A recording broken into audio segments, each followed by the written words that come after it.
আসসালামু আলাইকুম ভিউয়ার্স, আপনারা সবাই কেমন আছেন? আশা করছি সবাই অনেক ভালো আছেন। আজকে আমি পেজলির একটা ছোট্ট ভিডিও নিয়ে এসেছি। আপনাদেরকে দেখাবো পেজলির টাওয়ার বেলগুলো কিভাবে বাজে।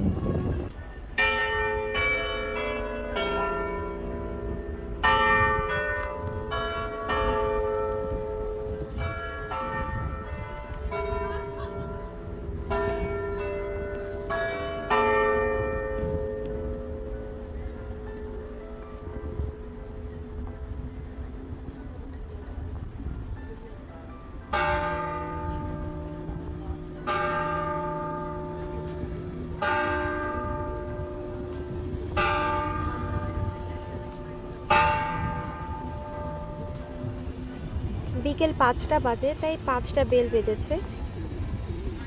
আশা করছি আমার ভিডিওটি ভালো লেগেছে, আর ভালো লেগে থাকলে লাইক করবেন, শেয়ার করবেন এবং কমেন্টে জানাবেন আপনাদের কেমন লেগেছে। আর হ্যাঁ, সাবস্ক্রাইব করতে ভুলবেন না। আল্লাহ হাফেজ।